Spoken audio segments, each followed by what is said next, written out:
आपण देखुचंती Odia horror story. मु आपणको friend Siddharth नहीं आसी real life based horror story. भूत प्रेत की जिनिस मु केबे जानी पारि नथिली, किंतु 12 वर्ष समय रे मो सह जा घटिथिला मु आज पर्यंत बुझी पारुनी। गोटिए अजब प्रकारर अनुभूति हुए, जेमिति मु मो निज शरीर रु बाहर अछि, एक अलगा दुनिया रे जेउठी केवल अंधार ही अंधार। सेठार केवल कष्टरे चित्कार करुथुबा लोकमानंकर कांदिबार शब्द शुभे, आउ सेमाने समस्ते मो आख पाखरे बुलंती, मो शरीरर आख पाखरे। मो ना रीना। एही कहानी मो साथी रे घटिथिबा एक अद्भुत घटना। से दिन कौन थिला, मो सांगरे कौन घटिथिला मोर ठीक से मने नाही। जहा किछि मु अनुभव करिथिली आउ मो माँ खुड़ी मुहरु जहा सुनिथिली आपण मानक सह शेयर करुछि। कौनसी एक कामरे मु मो खुड़ी सह बाहर को जाइथिली। हमको फेरु फेरु राति हो जाइथिला। राति बेसी होई नथिला, किंतु अंधार बहुत अधिक हो जाइथिला। जदि अंधार रे चाली चाली कुआडे जाउथिबे डर तो निश्चिंत लागिबो। आमे दुई जण घन अंधार रे नदी कर रास्ता रे चालु थाउ। गाँ पाखापाखी हो जाइथिला, आउ 10 मिनिट भली रास्ता थिला। ठीक एही समय रे पछुरु मते कही आवाज देला, रीना। मु एही आवाज सुनी छिड़ा होई गली, किंतु खुड़ी को किछि भी सुना गला नहीं। खुड़ी पचारिले कौन हैला, रही गलु कौन पाई। मु पछुक बुली चाहिबाकू गली, किंतु खुड़ी मना कले। कहिले किछि भी शब्द हेले पछुक चाहिबू नाही। मते सेतेबेले एते सब कथा जणा नथिला। टिके बाट आगुकू जिबा परे मते आउ थरे सही शब्द सुबिला, ना मो साथी चल। एथर किंतु मु पछुक बुली चाहिदेली। खुड़ी मो मुंड को धरी आगु को बुलाई देले आ कहिले आगु को देख आ सीधा सीधा चाले। सेतेबेले किंतु मु ताकू देखि सारी थिली। से गोटिए स्त्री लोक थिला। सी आम पछरे आसुथला, जार आखि नथिला। चेहरा रे एक बिकटल हस थिला। आउ से स्त्री लोकटी ता मुंड को हल्ले हल्ले बारंबार मते ता आड़ को आसीबा पई इशारा करुथिला, किंतु मो खुड़ी मो हाथ को धरी मते आगु को टाणुथिले। आमे आसी घरे पहुंची गलु। घरे पहुंचीबा परे खुड़ी मते पाटी कले, कारण मते मना करिबा सत्ते मु बारंबार पछुक बुली चाहुथिली। मो माँ भी मध्य मोर एही काम पाई मो उपरे रागिले। एहा परे मोर आउ साहस हैला नाही कहिबाकू मु सेठारे कौन देखथिली। मु चुपचाप बसी रहिली। राति रे खाइबा होई जिबा परे मो माँ बाहरे बासन धोउथिले। माँ बोधे एबे भी रागरे थिले। सेथिपाई मु माँ को टिके हेल्प करिबाकू गली। माँ को राग शांत होइतिला कि नहीं मु जानिनी, किंतु मो माँ मते बुझौथिले अंधार रे पछरु आसुथिबा आवाज आड़ को ध्यान देबा उचित नुहे, अशुभ हुए।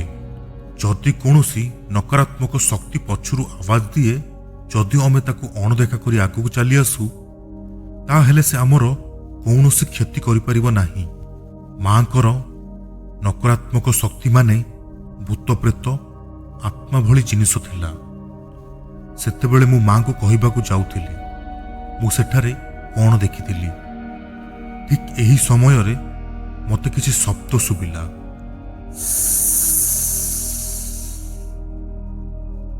मु आगो को सही शब्द आड़ को चाहिली। सेठारे अंधार रे गोटिए गछ तले सही स्त्री लोकटी छिड़ा होइतिला। सही स्त्री लोक जहाको मु बाटरे आसुथुबा बेले देखिथिली। से तार मुंड को पवन रे झुलेइला परी झुलेई मते मना करुथला किछि भी कहिबाकू। ସେତେବେଳେ ମୋତେ ସେହି କଳା ଛାଇକୁ ଦେଖି ବହୁତ ଡର ଲାଗିଲା। ସେ ଦେଖିବା ପାଇଁ ଏତେ ବିକଟଳିଆ ଥିଲା। ମୁଁ ବାସନ ଫୋପାଡ଼ି ସେଠାରୁ ଦୌଡ଼ି ଘରକୁ ପଳେଇ ଆସିଲି। ମା ଭାବିଲେ ମୁଁ ରାଗିକି ସେଠାରୁ ଚାଲି ଆସିଲି। ମୋ ଖୁଡ଼ୀ ସେତେବେଳେ ବିଛଣା ପକାଉଥିଲେ। ମୁଁ ଯାଇ ଗୋଟିଏ କଣ ଧରି ଶୋଇପଡ଼ିଲି। ମୁଁ ବହୁତ ସମୟ ଧରି ସେଠି ପଡ଼ି ରହିଲି। ତାପରେ କେତେବେଳେ ମୋ ଆଖି ଲାଗି ଯାଇଥିଲା ମୁଁ ଜାଣିନି। ଖୁଡ଼ୀଙ୍କର ଆବାଜରେ ମୋ ନିଦ ଭାଙ୍ଗିଲା। ଘରେ ସବୁଆଡ଼େ ଅନ୍ଧାର ଥିଲା, କିନ୍ତୁ ଏପରି ଲାଗୁଥିଲା ବାହାରେ ଯେମିତି ସକାଳ ହୋଇଯାଇଛି। କବାଟ ଫାଙ୍କରେ ଧଳା ରଶ୍ମି ଭିତରକୁ ଆସୁଥିଲା, ଆଉ ତାପରେ ସେହି ଆବାଜ।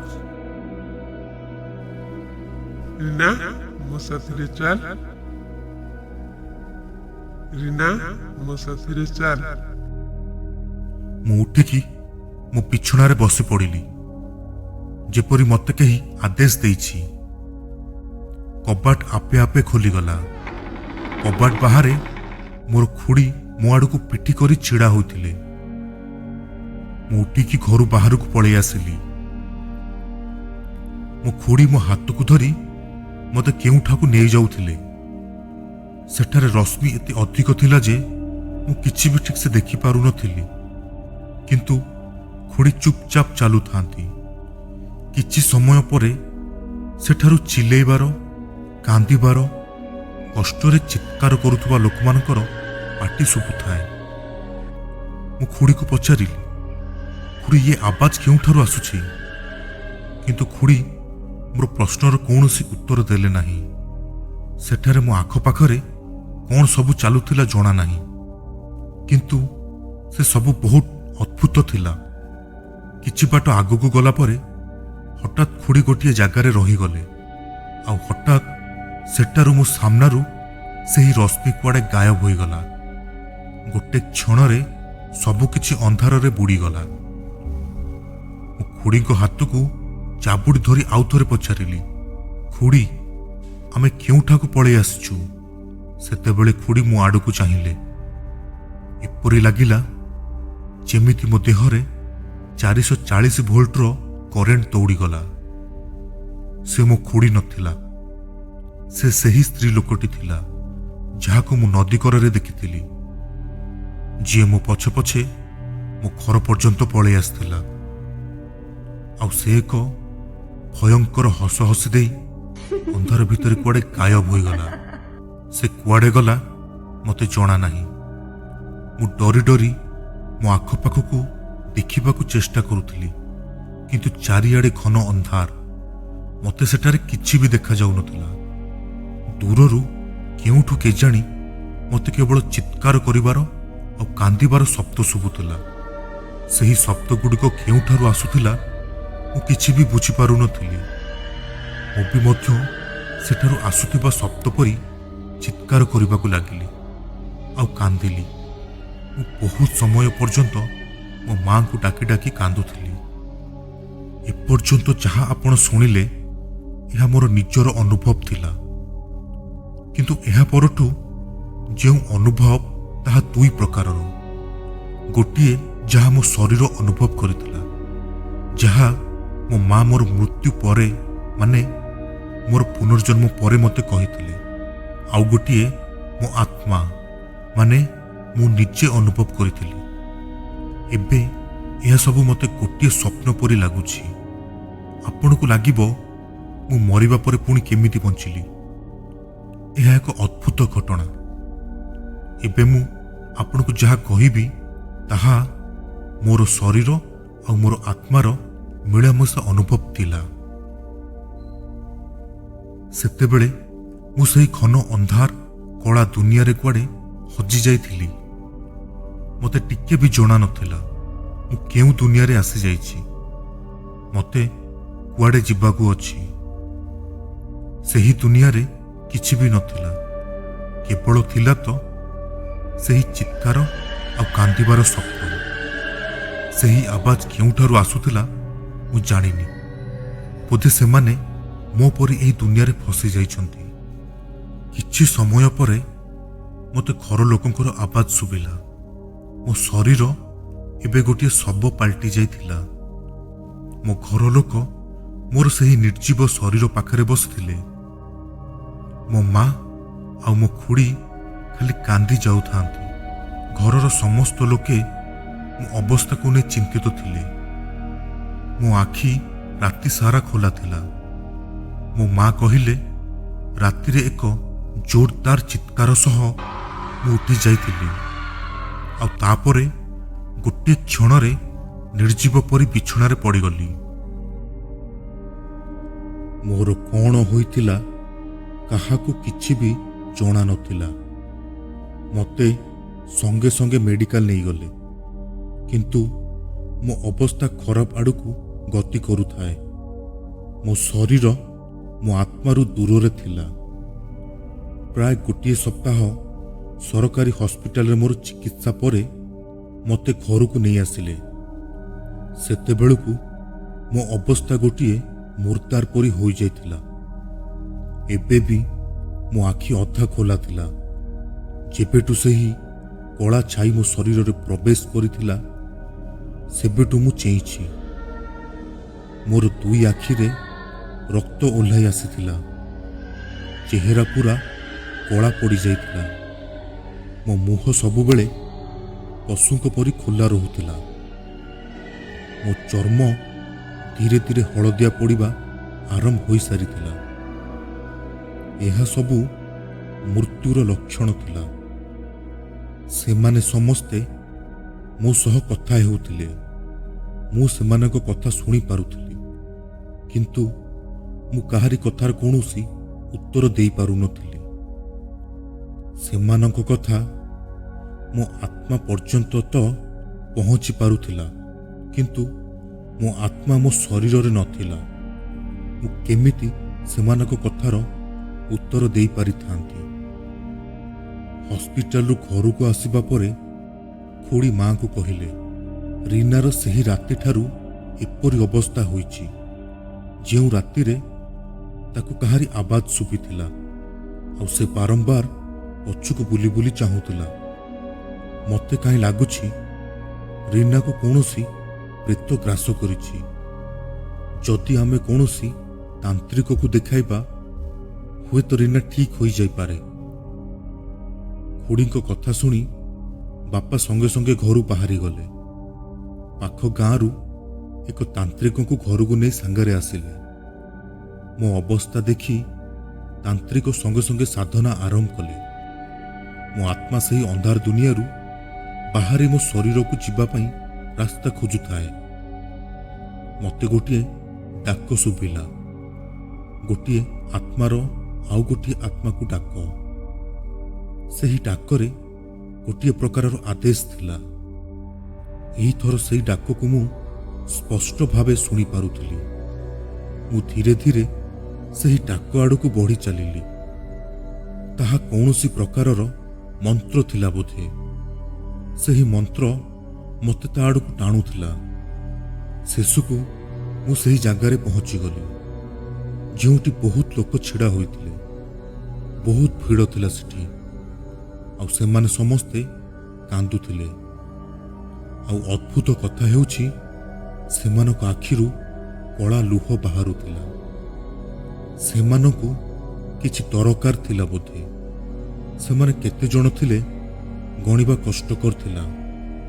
ମୁଁ ସେମାନଙ୍କୁ ଅତିକ୍ରମ କରି ସେହି ଡାକ ପାଖରେ ଯାଇ ପହଞ୍ଚିଲି। ସେଠାରେ ଗୋଟିଏ ଜାଗାରେ ମୋ ଶବ ପଡ଼ିଥିଲା। ମୁଁ ପରିଷ୍କାର ଦେଖିପାରୁଥିଲି। ମୁଁ ନିଜେ ମୋ ଶରୀରର ଅବସ୍ଥା ଦେଖି ଡରିଗଲି। ମୋ ଶରୀର ପାଖରେ ଗୋଟିଏ ତେଜସ୍ୱୀ ଆତ୍ମା ବସିଥିଲେ, ଯାହାର ତେଜରେ ସେ ପୁରା ଜାଗା ରଶ୍ମିରେ ଚକମକ ହେଉଥାଏ। ଏହାପରେ ମୁଁ ଦେଖିଲି ସବୁ ଛାଇମାନଙ୍କ ମଧ୍ୟରୁ ଆଉ ଗୋଟିଏ ଛାଇ ଥିଲା, ଯିଏ ସମସ୍ତଙ୍କ ଠାରୁ ପୁରା ଅଲଗା ଥିଲା। ସମସ୍ତ ଛାଇମାନେ ଆତ୍ମା ଥିଲେ। ସମସ୍ତେ କାନ୍ଦୁଥିଲେ, କିନ୍ତୁ ସେ ଗୋଟିଏ ଆତ୍ମା, ଯିଏ ମୋତେ ଦେଖି ହସୁଥିଲା। ମୋ କାନରେ ସେହି ତେଜସ୍ୱୀ ଆତ୍ମାଙ୍କର ଆବାଜ ପଡ଼ିଲା। ମୁଁ ଅନୁଭବ କରିପାରୁଛି ଏହି ପିଲାଟିର ଆତ୍ମା ଏହି ଆଖପାଖରେ ଅଛି। କିନ୍ତୁ ଯେଉଁ ପ୍ରେତ ଆତ୍ମାକୁ ଶରୀରରୁ ଦୂରେଇ ରଖିଛି ସେ ଆକୁ ତା ଶରୀର ଭିତରକୁ ଆସିବାକୁ ଦେଉନାହିଁ। ଯଦି ବି ସେ କୌଣସି ପ୍ରକାରରେ ତା ଶରୀରରେ ପହଞ୍ଚିଯିବ ସେ ପ୍ରେତ ଆକୁ ଜୀବନରୁ ମାରିଦେବ। ସେହି ଆବାଜ ପରେ ମୋତେ ଆଉ ଗୋଟିଏ ଆବାଜ ଶୁଭିଲା। କ'ଣ ରୀନାକୁ ବଞ୍ଚେଇବାର ଆଉ କୌଣସି ଉପାୟ ନାହିଁ? ସେହି ଆବାଜଟି ମୋ ମାଙ୍କର ଥିଲା, କିନ୍ତୁ ମୁଁ ତାକୁ ଦେଖିପାରୁନଥିଲି। ମୋତେ କେବଳ ସେହି ତେଜସ୍ୱୀ ଆତ୍ମା ଆଉ ମୋ ଶରୀର ଆଖପାଖରେ ଛିଡ଼ା ହୋଇଥିବା ଅନେକ ଆତ୍ମା ଦେଖାଯାଉଥିଲେ। ସେହି ତେଜସ୍ୱୀ ଆତ୍ମା ଜଣକ କହିଲେ, ବହୁତ ଶକ୍ତିଶାଳୀ ଏହି ପ୍ରେତ, ତା ସାଙ୍ଗରେ ଆଉ ଅନେକ ଖରାପ ଆତ୍ମା ଅଛନ୍ତି। ଯଦି ତାକୁ ଆ ଶରୀରରୁ କାଢ଼ିବି ଅନ୍ୟ କୌଣସି ଆତ୍ମା ଆ ଶରୀରରେ ପ୍ରବେଶ କରିଯିବ। ଏଭଳି ବାରମ୍ବାର ହେବ। ଏହି ଛୁଆର ଶରୀରରେ ଏତେ ଶକ୍ତି ନାହିଁ ଯେ ସେ ଏହି ଆତ୍ମାମାନଙ୍କର ଯିବା ଆସିବା ସହିପାରିବ। ସେହି ତେଜସ୍ୱୀ ଆତ୍ମା ଜଣକ ଆଉ କେହି ନୁହେଁ, ସେ ସେହି ତାନ୍ତ୍ରିକ ଥିଲେ। ସେହି ତାନ୍ତ୍ରିକ ତାଙ୍କ ସାଧନାକୁ ରୋକି କହିଲେ, ମୋତେ କିଛି ସମୟ ଦରକାର, ମୁଁ ଏହାର କିଛି ଉପାୟ ବାହାର କରିବି। ମୁଁ ଯାଇ ମୋ ଗୁରୁଙ୍କ ସହ ଏହି ବିଷୟରେ କଥା ହେବି। ହୁଏତ ତାଙ୍କ ପାଖରେ କୌଣସି ଉପାୟ ଥିବ। ଏତେ ଦିନ ଅନ୍ଧାରରେ ରହିବା ପରେ ମୁଁ ମୋ ଶରୀର ପାଖରେ ଥିଲି। ତେବେ ମୁଁ ଜାଣିପାରୁଥିଲି ଏ ଯାଏଁ ଯେଉଁ ଆବାଜକୁ ମୁଁ ଶୁଣି ଆସୁଥିଲି ସେହି ସବୁ ଆବାଜ ଏହି ପ୍ରେତାତ୍ମାମାନଙ୍କର ଥିଲା। ସେ ସମସ୍ତ ଆତ୍ମା ମୋ ଶରୀରରେ ପ୍ରବେଶ କରିବାକୁ ଚାହୁଁଥିଲେ।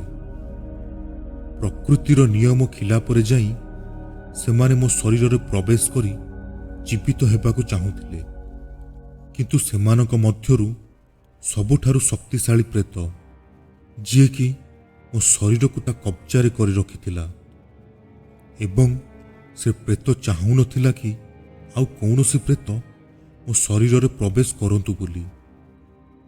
ଯେବେ ମୁଁ ମୋ ଶରୀର ଭିତରକୁ ଯିବାକୁ ଚେଷ୍ଟା କରିଲି ମୋତେ ଏତେ ଜୋରସେ ଝଟକା ଲାଗିଲା ମୁଁ ଦୂରରେ ଯାଇ ପଡ଼ିଲି। ମୁଁ ଆଉ ଥରେ ଆସି ମୋ ଶରୀର ପାଖରେ ଛିଡ଼ା ହୋଇଗଲି। ସେହି ପ୍ରେତ ମୋ ଶରୀର ପାଖରେ ବସିଥିଲା। ତା ଚେହେରାରେ ଏକ ଅଜବ ପ୍ରକାରର ହସ ଥିଲା। ତା ଥିବା ଯାଏ ମୁଁ ମୋ ଶରୀରକୁ ପ୍ରବେଶ କରିପାରିବି ନାହିଁ। ତାର ପ୍ରତିଟି ସ୍ପର୍ଶରେ ମୋ ଶରୀରରେ ଏକ ଅଜବ ପ୍ରକାରର କମ୍ପନ ହେଉଥାଏ। ମୋ ଦେହର ପ୍ରତିଟି ନସ କଳା ପଡ଼ିଯାଇଥିଲା। ଯଦି ମୋ ପାଟି ଭିତରକୁ କିଛି ବି ଖାଇବା ଦିଆଯାଉଥିଲା କିଛି ସମୟ ପରେ ମୋର ବାନ୍ତି ହେଉଯାଉଥିଲା। ମୋ ଶରୀର ଶୁଖିକି ଡାଙ୍ଗ ପରି ହୋଇଯାଇଥିଲା। ଓଠ ପୁରା ଶୁଖି ଫାଟି ଯାଇଥିଲା। ମରିବାର ଶେଷ ଅବସ୍ଥା ହୋଇଯାଇଥିଲା ମୋର। ମୋ ବାପା କହିଲେ, ଏହି ତନ୍ତ୍ରମନ୍ତ୍ର ଚକରେ ପଡ଼ିବା ଅପେକ୍ଷା ଆକୁ କୌଣସି ବଡ଼ ହସ୍ପିଟାଲକୁ ନେଇଯିବା ଉଚିତ। ମୋ ବାପା ମୋ ଅବସ୍ଥା ଦେଖି ବହୁତ କାନ୍ଦୁଥିଲେ। ସେହିଦିନ ରାତିରେ ମୋ ବାପା ଆଉ ମୋ କକା ମିଶି ମୋତେ ସହରକୁ ଗୋଟିଏ ବଡ଼ ହସ୍ପିଟାଲକୁ ନେଇଗଲେ। ମୋ ମା ଆଉ ଖୁଡ଼ି ତା ପରଦିନ ସକାଳେ ହସ୍ପିଟାଲରେ ଆସି ପହଞ୍ଚିଲେ। ଡକ୍ଟର ସିଟି ସ୍କାନ ଆଉ MRI ବି କରିଲେ, କିନ୍ତୁ ସେମାନଙ୍କୁ ସେମିତି କିଛି ମିଳିଲା ନାହିଁ। ଡକ୍ଟରମାନଙ୍କ କହିବା ଥିଲା ଏହି ପିଲାକୁ କୌଣସି ଅଲଗା ପ୍ରକାରର ରୋଗ ହୋଇଛି, ଯାହା ପାଇଁ ଆମକୁ ସମସ୍ତ ପ୍ରକାରର ଟେଷ୍ଟ କରି ଦେଖିବାକୁ ହେବ। ସେତେବେଳେ ମଧ୍ୟ ମୋ ଶରୀର କୌଣସି ପ୍ରକାରର ମେଡିସିନକୁ ହଜମ କରିପାରୁନଥିଲା। ମୁଁ 5 ଦିନ ସେହି ହସ୍ପିଟାଲରେ ଥିଲି। ଡକ୍ଟର ମଧ୍ୟ ମୋର ସବୁ ପ୍ରକାରର ଟେଷ୍ଟ କରି ଥକି ସାରିଥିଲେ। ଶେଷକୁ ମୋ ମା କାନ୍ଦି କାନ୍ଦି ମୋ ବାପାଙ୍କୁ କହିଲେ, ଆଜିକି 14 ଦିନ ହୋଇଗଲାଣି, ଇଏ କିଛି ବି ଖାଇପାରୁନାହିଁ। ଡକ୍ଟର ଖାଲି ଟେଷ୍ଟ ପରେ ଟେଷ୍ଟ କରିଚାଲୁଛନ୍ତି। ସେମାନେ କିଛି ବି କହିପାରୁନାହାନ୍ତି ମୋ ଝିଅର କ'ଣ ହୋଇଛି। ମୁଁ ଚାହୁଁନି ମୋ ମୋ ଝିଅ ଏପରି ଏହି ହସ୍ପିଟାଲରେ ମରୁ ବୋଲି। ଆମେ ଆକୁ ଘରକୁ ନେଇଯିବା, ଯାହା ହବ ଦେଖାଯିବ। କିନ୍ତୁ ମୋ ବାପା ମୋତେ ଏଭଳି ଅବସ୍ଥାରେ ଘରକୁ ନେବାକୁ ଚାହୁଁନଥିଲେ। କିନ୍ତୁ ମାଙ୍କର ଜିଦ୍ ଆଗରେ ମୋ ବାପା ହାତ ଟେକିଦେଲେ। ପରିସ୍ଥିତି ଏପରି ହୋଇଯାଇଥିଲା, କାହାରିକୁ କିଛି ବି ବୁଝା ପଡ଼ୁନଥିଲା। ସମସ୍ତେ ତାଙ୍କ ତରଫରୁ ମୋତେ ବଞ୍ଚାଇବା ପାଇଁ ପୁରା ଚେଷ୍ଟା କରୁଥିଲେ। ସମସ୍ତ ଚେଷ୍ଟା ବିଫଳ ହେଉଥାଏ। ଶେଷକୁ ମୋତେ ଘରକୁ ନେଇ ଆସିଲେ। ମୋ ମା ବହୁତ ରାଗି ଯାଇଥିଲେ ଆଉ ବାରମ୍ବାର ମୋତେ ଚାହିଁ ପଚାରୁଥିଲେ, କିଏ ତୁ, କ'ଣ ଚାହୁଁଛୁ, ମୋ ଝିଅ ତୋର କ'ଣ କ୍ଷତି କରିଛି, କାହିଁ ଛାଡ଼ୁନୁ ମୋ ଝିଅକୁ। ଯେବେ ବି ମା କୌଣସି ପ୍ରଶ୍ନ କରୁଥିଲେ, ମୋର ସେହି କଳା ଚେହେରାରେ ମୁର୍କି ମୁର୍କି ହସ ଦେଖାଯାଉଥିଲା। ମୋ ମା ମୋତେ ଉଠେଇ ଠାକୁରଙ୍କ ଘରକୁ ନେଇଗଲେ ଆଉ ଦୁର୍ଗା ମାଙ୍କ ସାମ୍ନାରେ ଶୁଆଇ ପକାଇଲେ। ସେହି ପ୍ରେତ ଦୁର୍ଗା ମାଙ୍କୁ ଦେଖି ପଛକୁ ହଟିଗଲା। କିନ୍ତୁ ଏବେ ବି ମୁଁ ମୋ ଶରୀର ଭିତରକୁ ଯାଇପାରୁନଥିଲି। ମୋ ମା ଦୁର୍ଗା ମାଙ୍କର ପୂଜା ଆରମ୍ଭ କଲେ। ସଙ୍ଗେ ସଙ୍ଗେ ମୋ ଶରୀରରେ ଥରଥର କମ୍ପନ ଆରମ୍ଭ ହେଲା। ଏପରି ଲାଗିଲା ମୋ ଶରୀର ମୋ ଆତ୍ମାକୁ ତା ଆଡ଼କୁ ଟାଣୁଛି। ସେହି ପ୍ରେତ ଜୋର ଜୋର ସେ ଚିତ୍କାର କରୁଥାଏ। ଜଣା ନାହିଁ କ'ଣ ସବୁ ହେଉଥାଏ। ପ୍ରାୟ ଅଧଘଣ୍ଟା ଏହିପରି ଚାଲିଲା। ସେହି ପ୍ରେତ ମୋତେ ମୋ ଶରୀରରୁ ଦୂରେଇ ରଖିବା ପାଇଁ ପୁରା ଜୋର ଲଗେଇ ଦେଉଥାଏ। କୌଣସି ଅଦୃଶ୍ୟ ଶକ୍ତି ଥିଲା, ଯିଏ ମୋତେ ମୋ ଶରୀର ଆଡ଼କୁ ଟାଣୁଥାଏ। ମୋ ମାଙ୍କର ପୂଜା ପାଇଁ କେବଳ ସେହି ପ୍ରେତ ନୁହେଁ, ଅନ୍ୟ ଯେଉଁ ପ୍ରେତମାନେ ଥିଲେ ସେମାନେ ମଧ୍ୟ ସେଠାରୁ ଦୂରେଇ ଯାଇଥିଲେ। ସେହି ସମୟରେ ମୋ ଶରୀରରେ ବହୁତ କଷ୍ଟ ହେଉଥାଏ।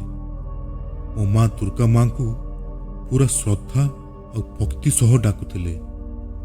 ଏହି ସମୟରେ ମୁଁ ଏକ ପ୍ରଚଣ୍ଡ ରଶ୍ମିରେ ବିଜୁଳି ପରି ଗତି କରି ମୋ ଶରୀର ଭିତରେ ପ୍ରବେଶ କଲି। ମୋ ଆଖପାଖରେ ଯେଉଁ ସବୁ ଆତ୍ମା ଥିଲେ, ହଠାତ୍ ସେମାନେ କୁଆଡ଼େ ଗାୟବ ହୋଇଗଲେ। ଏପରି ଲାଗିଲା ମୋ ଶରୀରରେ ଯେମିତି ଜୀବନ ପଶିଗଲା। ମୋ ଶରୀର ଥରିବା ବନ୍ଦ ହୋଇଯାଇଥିଲା। ମୁଁ ଜୋର ଜୋର ସେ ନିଶ୍ୱାସ ନେଉଥାଏ। ଏତେ ଦିନ ପରେ ମୁଁ ମୋର ଆଖିପତାକୁ ହଲେଇ ପାରୁଥିଲି। କିନ୍ତୁ ମୋ ଶରୀରରେ ଏତେ ଶକ୍ତି ନଥିଲା କି ମୁଁ କିଛି କହିପାରିବି।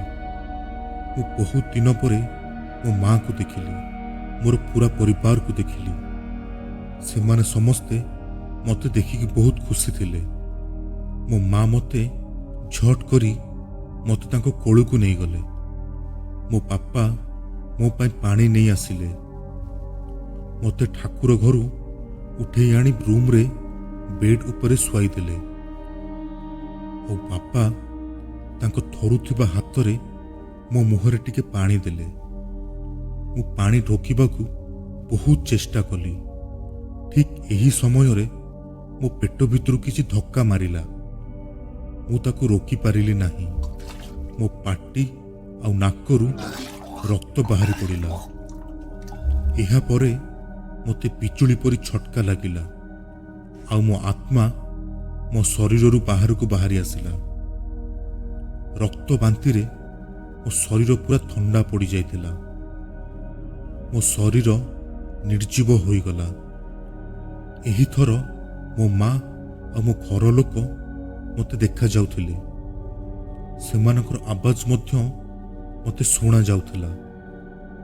ମୋ ମା ମୁଣ୍ଡକୁ ପିଟି ପିଟି କାନ୍ଦୁଥିଲେ ଆଉ ମୋ ନିର୍ଜୀବ ଶରୀରକୁ ଜୀବିତ କରିବାକୁ ଚାହୁଁଥିଲେ।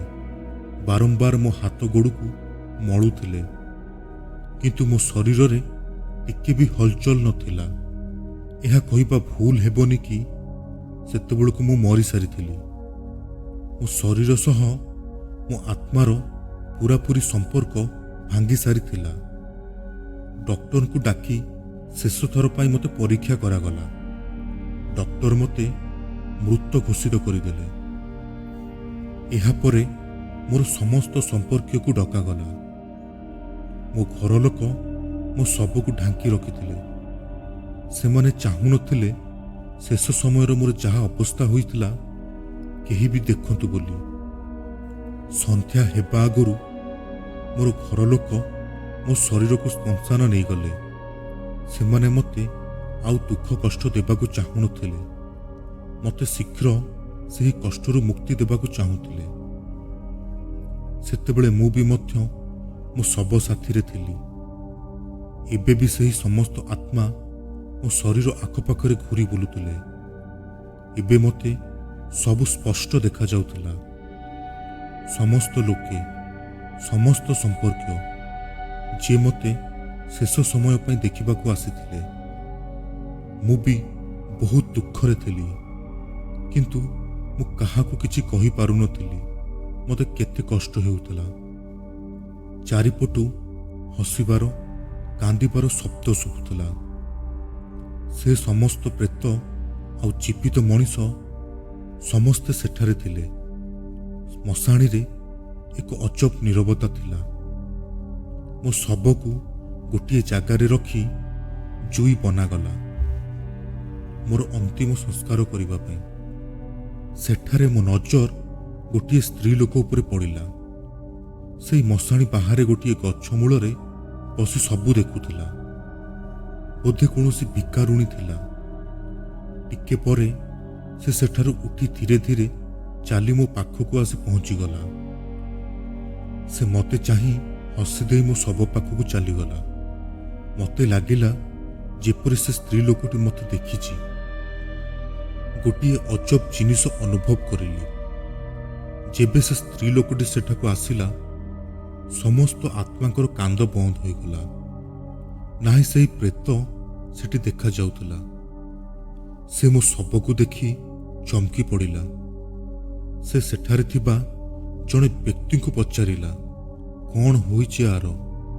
ସେଠାରେ ଥିବା ଲୋକେ ତାକୁ ମୋ ଶରୀରରୁ ଦୂରେଇ ରହିବାକୁ କହୁଥିଲେ, କିନ୍ତୁ ସେ ଆଗକୁ ଆସିଲା। ଜଣେ କହିଲା, ଏହି ପିଲାଟିର ବହୁତ କଷ୍ଟକର ମୃତ୍ୟୁ ହୋଇଛି। ସେ ସ୍ତ୍ରୀ ଲୋକଟି ମୋ ଶରୀରକୁ ଛୁଇଁ କହିଲା, ହଁ, ମୁଁ ଅନୁଭବ କରିପାରୁଛି, କିନ୍ତୁ ତମେମାନେ ସବୁ ପାଗଳ। ଏହି ଜୀବିତ ଶବକୁ ଏଠାକୁ ନେଇ ଆସିଛ। ତା କଥା ଶୁଣି ସମସ୍ତେ ଆଶ୍ଚର୍ଯ୍ୟ ହୋଇଗଲେ। ଲୋକମାନେ ନିଜ ନିଜ ଭିତରେ କଥା ହେବାକୁ ଲାଗିଲେ। ସେମାନଙ୍କ ମଧ୍ୟରୁ ଜଣେ ଲୋକ ତାକୁ ଧକ୍କା ମାରି କହିଲା, ପଳା ଏଠୁ, ଡକ୍ଟର ଆକୁ ମୃତ ଘୋଷିତ କରିସାରିଛି। ଆଉ ଜଣେ ଲୋକ କହିଲା, ଆରେ ଇଏ ତ ଗୋଟେ ପାଗଳ, ଆକୁ ମୁଁ କେତେଥର ମଶାଣୀରେ ବୁଲିବାର ଦେଖିଛି। ଲୋକେ ତାକୁ ସେଠାରୁ ଦୂରେଇ ମୋ ଶରୀରକୁ ପୋଡ଼ିବା ପାଇଁ ଚୁଇରେ ରଖିବାକୁ ଯାଉଥିଲେ। ସେହି ସ୍ତ୍ରୀ ଲୋକଟି ଜୋର ଜୋର ସେ ଚିଲେଇବା ଆରମ୍ଭ କରିଲା ଆଉ କହିଲା, ତମେ ସମସ୍ତେ ପାଗଳ, ମୂର୍ଖ। ଆରେ ସେ ମରିନି, ଏବେ ବି ତା ଦେହରେ ଜୀବନ ବାକି ଅଛି। ଏହା କହି ସେ ଆସି ମୋ ଶରୀର ପାଖରେ ବସିଗଲା ଆଉ ମୋ ଶରୀରକୁ ଆବୁରି ଧରି ରଖିଲା। କହିଲା, ମୁଁ ଜୀବିତ ଥିବା ଯାଏଁ ଏହି ଜିଅନ୍ତା ଶବକୁ କେବେ ବି ପୋଡ଼ିବାକୁ ଦେବିନି। ସେଠାରେ ଥିବା ସମସ୍ତ ଲୋକ ତାହା ସହ ଝଗଡ଼ା ପାଟିତୁଣ୍ଡ କରିଲେ, ତଥାପି ସେ ମାନିଲା ନାହିଁ। ସେ ତା ଜିଦ୍ରେ ଅଡ଼ି ରହିଲା। ତିଆରି ହୋଇଥିବା ଜୁଇକୁ ଭାଙ୍ଗିଦେଲା। ଶେଷକୁ ହାର ମାନି ମୋ ଶରୀରକୁ ସେଠାରୁ ଘରକୁ ନେଇ ଆସିଲେ। ଏହା ପ୍ରଥମ ଥର ପାଇଁ ହୋଇଥିଲା। କୌଣସି ଶବକୁ ବିନା ପୋଡ଼ି ଘରକୁ ଫେରାଇ ନେଇ ଅଣାଯାଇଥିଲା। ଘର ଲୋକେ ଭାବିଥିଲେ ସେ ଭିକାରୁଣୀ ସେଠାରୁ ପଳେଇ ଯିବା ପରେ ମୋ ଶବକୁ ନେଇ ଦାହ ସଂସ୍କାର କରିବେ ବୋଲି। ମୋ ଶବକୁ ଘର ଅଗଣାରେ ରଖିଦିଆଗଲା। ଘର ଲୋକ ସମସ୍ତେ ରାଗିକି ଥିଲେ। ଠିକ୍ ଏହି ସମୟରେ ଜଣେ ବ୍ୟକ୍ତି ଦୌଡ଼ି ଦୌଡ଼ି ଆସି ପହଞ୍ଚିଲା ଆଉ ବାପାଙ୍କୁ କହିଲା, ତାନ୍ତ୍ରିକ ଆପଣଙ୍କୁ ଡାକିଛନ୍ତି। ତାଙ୍କୁ ଆପଣଙ୍କ ଝିଅର ଠିକ୍ କରିବାର କିଛି ଉପାୟ ମିଳିଯାଇଛି। ଆପଣ ଶୀଘ୍ର ଚାଲନ୍ତୁ। ଏହା ଶୁଣିବା ପରେ ବାପା ଆହୁରି ରାଗିଗଲେ ଆଉ ଚିଲେଇ କହିଲେ, ଆରେ ତମକୁ କ'ଣ ଦେଖାଯାଉନି? ସେ ମରିସାରିଛି। ମରିବା ପରେ ବି ଆଉ କେତେ କଷ୍ଟ ଦେବ। ଏହା ପରେ ମୋ ମା ବାପାଙ୍କୁ ଶାନ୍ତ କରି ବୁଝେଇଲେ ଆଉ କହିଲେ, ଯାଇ ଥରେ ଦେଖ ତ କ'ଣ କହୁଛନ୍ତି ତାନ୍ତ୍ରିକ। ଏତେ ସବୁ ଘଟଣା ପରେ ବି ମାଙ୍କର ଆଶା ଥିଲା ମୁଁ ବଞ୍ଚିବି ବୋଲି। ନ ଚାହିଁ ମଧ୍ୟ ବାଧ୍ୟରେ ବାପା ତାନ୍ତ୍ରିକଙ୍କ ପାଖକୁ ଗଲେ। ସେଠାରେ ପହଞ୍ଚିବା ପରେ ସେ ମୋ ବାପାଙ୍କୁ ଗୋଟିଏ କଥା କହିଲେ, ଗୋଟିଏ ଆଶାର କିରଣ ଅଛି। କିଛି ଦିନ ପୂର୍ବେ ତମ ଝିଅ ପାଇଁ ମୁଁ ଶ୍ମଶାନରେ ସାଧନା କରୁଥିଲି। ସମୟ ହୋଇଥିଲା ରାତି 3ଟା। ମୋତେ ଖି ଖି ହୋଇ ହସିବାର ଶବ୍ଦ ଶୁଭିଲା। ଯେବେ ମୁଁ ଆଖି ଖୋଲିଲି, ଗୋଟିଏ ପାଗଳ ସ୍ତ୍ରୀ ଲୋକ ମୋତେ ଦେଖିକି ହସୁଥିଲା। ମୁଣ୍ଡରେ ଜଟ, ଧୂଳି କାଦୁଅରେ ଭର୍ତ୍ତି ଥିଲା ତା ଦେହ। ମଇଳା ଶରୀରରେ ଛିଡ଼ାମିଡ଼ା ଶାଢ଼ୀ ପିନ୍ଧିଥିଲା। ସେ ମୋତେ ଦେଖି ବାରମ୍ବାର ଖି ଖି କରି ହସୁଥିଲା। ସେ ସ୍ତ୍ରୀ ଲୋକ କାହିଁ ହସୁଥିଲା ମୁଁ ବୁଝିପାରିଲିନି। ସେଥିପାଇଁ ମୁଁ ସେଠାରୁ ଉଠିଗଲି। ତା ପରଦିନ ମଧ୍ୟ ସେଇଆ ହେଲା। ଯେବେ ତାକୁ ମୁଁ ଦେଖି ସେଠାରୁ ପଳେଇ ଆସୁଥିଲି, ସେ ମୋ ସାମ୍ନାରେ ଆସି ଛିଡ଼ା ହୋଇଗଲା ଆଉ କହିଲା, ମୁଁ ଭାବୁଥିଲି ମୁଁ ପାଗଳ ବୋଲି, କିନ୍ତୁ ତୁ ତ ମୋଠୁ ବି ବଡ଼ ପାଗଳ। ସେ ଏପରି କ'ଣ ପାଇଁ ମୋତେ କହିଲା ମୁଁ ବୁଝିପାରିଲି ନାହିଁ। ତା ଶରୀରରୁ ଏତେ ଦୁର୍ଗନ୍ଧ ହେଉଥାଏ, ମୁଁ ସେଠି ଆଉ ଗୋଟିଏ କ୍ଷଣ ରହିପାରିଲି ନାହିଁ। ସେଠାରୁ ଆସିବା ପରେ ମୁଁ ମୋ ଗୁରୁଙ୍କ ପାଖକୁ ଗଲି ଆଉ ସେଦିନ ମୁଁ ଆପଣଙ୍କ ଝିଅ ଆଉ ସେହି ଭିକାରୁଣୀ ବିଷୟରେ ଗୁରୁଙ୍କୁ କହିଲି। ସେ ମୋ କଥା ଶୁଣି ମୋ ଉପରେ ହସିଲେ ଆଉ ତାପରେ କହିଲେ, ଯେଉଁ ଭିକାରୁଣୀ ତମକୁ ଶ୍ମଶାନରେ ମିଳିଥିଲା, ଜାଣିଛ ସେ କିଏ? ମୁଁ କହିଲି, କୌଣସି ଏକ ସାଧାରଣ ଭିକାରୁଣୀ ହୋଇଥିବ, ଆଉ କିଏ? ଗୁରୁ କହିଲେ, ସେ ପାଗଳ ନୁହେଁ, ସେ ଆଉ କେହି ନୁହେଁ, ସେ ହେଉଛନ୍ତି ସ୍ୱୟଂ ଶ୍ମଶାନ ଭୈରବୀ। ଏହା ଶୁଣିବା ପରେ ମୁଁ ଚମକି ପଡ଼ିଲି ଆଉ ତାଙ୍କୁ ପଚାରିଲି, କ'ଣ କହିଲେ ଆପଣ? ହଁ, ଅତି ଉଚ୍ଚ କୋଟିର ଶ୍ମଶାନ ସାଧିକା ସିଏ, ଶ୍ମଶାନ ଭୈରବୀ। ସେହି ହେଉଛନ୍ତି ତୁମ ପ୍ରଶ୍ନର ଉତ୍ତର। ସେହି ଛୁଆର ଜୀବନ କେବଳ ସେ ହିଁ ବଞ୍ଚାଇ ପାରିବେ। ଏହା ସବୁ ଶୁଣିବା ପରେ ବାପା ତାଙ୍କ ମୁଣ୍ଡକୁ ତଳକୁ ନୁଆଇଁ ଦେଲେ ଆଉ କହିଲେ, ମୋ ଝିଅ ତ ମରିସାରିଛି। ତାନ୍ତ୍ରିକ କହିଲେ, ହଁ, ମୁଁ ସବୁ ଜାଣିଛି। ତମେ ଝିଅର ଅନ୍ତିମ ସଂସ୍କାର ପାଇଁ ଯାଇଥିଲ ଆଉ ସେଠି ଗୋଟିଏ ପାଗଳ ଭିକାରୁଣୀ ପାଇଁ ଫେରି ଆସିଲ। ସେହି ହେଉଛନ୍ତି ଶ୍ମଶାନ ଭୈରବୀ। ଯାଅ, ତାଙ୍କୁ ଖୋଜି ବାହାର କର। ଯଦି ସେ କହିଛନ୍ତି, ତାହେଲେ ସେ ତମ ଝିଅର ଜୀବନ ବଞ୍ଚାଇ ପାରିବେ। କିଛି ଲୋକଙ୍କୁ ଧରି ଅର୍ଦ୍ଧରାତିରେ ସେମାନେ ଶ୍ମଶାନ ସାଧିକାଙ୍କୁ ଖୋଜି ବାହାରିଲେ। ଗାଁ ଲୋକେ ମିଶି ପ୍ରତ୍ୟେକ ମଶାଣି, ସବୁ ଜାଗାରେ ଖୋଜିଲେ, କିନ୍ତୁ ତାଙ୍କୁ ପାଇଲେ ନାହିଁ। ତାପରେ ସେମାନେ ହତାଶ ହୋଇ ଘରକୁ ଫେରିଲେ। ଆଉ କିଛି ସମୟ ମଧ୍ୟରେ ସକାଳ ହେବାକୁ ଥିଲା। ଠିକ୍ ଏହି ସମୟରେ ହଠାତ୍ ସେ ସାଧିକା ଆସି ଘର ଦୁଆରରେ ପହଞ୍ଚିଲେ ଆଉ କହିଲେ, ଛୁଆ କାହିଁ? ସମସ୍ତ ଲୋକ ତାଙ୍କୁ ମଟମଟ କରି ଚାହୁଁଥିଲେ। ଏବେ ସମସ୍ତ ଲୋକ ତାଙ୍କ ବିଷୟରେ ଜାଣିସାରିଥିଲେ। ତାଙ୍କୁ ଦେଖି ସମସ୍ତେ ପଛକୁ ହଟିଗଲେ। ସେ କିଛି ସମୟ ମୋ ଶରୀର ପାଖରେ ଛିଡ଼ା ହେଲେ ଆଉ ତାପରେ କହିଲେ, ସମସ୍ତେ ଏ ଘରୁ ବାହାରି ଯାଅ। ସମସ୍ତଙ୍କ ମନରେ ଗୋଟିଏ ପ୍ରଶ୍ନ ଥିଲା, ଏପରି କ'ଣ ଆଉ କି ଚମତ୍କାର କରିବେ? କ'ଣ ସତକୁ ଗୋଟିଏ ମୃତ ଶରୀରକୁ ଜୀବିତ କରିପାରିବେ? ସେ ସାଧିକା ଧ୍ୟାନରେ ମୋ ଶରୀର ପାଖରେ ବସିଲେ। ସେତେବେଳେ ସୂର୍ଯ୍ୟ ଉଦୟ ହେବାକୁ ଆଉ କିଛି ସମୟ ବାକି ଥିଲା। ପୁରା ଘରେ ଆଉ ଘର ବାହାରେ ନୀରବତା ଥିଲା। ସମୟ ଗଡ଼ି ଚାଲିଥାଏ। ଯେବେ ବାହାରେ ସୂର୍ଯ୍ୟଙ୍କର କିରଣ ପଡ଼ିବା ଆରମ୍ଭ ହେଲା, ସାଥିରେ ଘରର କବାଟ ଧଡ଼ କରି ଖୋଲିଗଲା। ଆଉ ସାଧିକା ଚିଲେଇ ଚିଲେଇ ଘର ବାହାରୁ ଦୌଡ଼ି ବାହାରି ଆସିଲେ ଆଉ ମୋ ମାଙ୍କ ହାତକୁ ଜୋରସେ ଧରି କହିଲେ, ଯା ସମ୍ଭାଳ ତୋ ଝିଅକୁ। ତାଙ୍କର ଏହି କଥା ଶୁଣି ସମସ୍ତେ ଦୌଡ଼ି ଘର ଭିତରକୁ ଆସିଲେ ଆଉ ଦେଖିଲେ ମୋ ଆଖି ପର୍ଦ୍ଦା ଟିକେ ଟିକେ ହଲୁଥିଲା ଆଉ ମୁଁ ନିଶ୍ୱାସ ମଧ୍ୟ ନେଉଥିଲି। ସମସ୍ତେ ଆଶ୍ଚର୍ଯ୍ୟ ହୋଇଯାଇଥିଲେ। ଯେବେ ଧନ୍ୟବାଦ ଦେବା ପାଇଁ ମୋ ମା ଓ ମୋ ବାପା ସାଧିକାକୁ ଖୋଜିଲେ, ସେ ସେଠାରେ ନଥିଲେ। ସେ କୁଆଡ଼େ ଗାୟବ ହୋଇଯାଇଥିଲେ।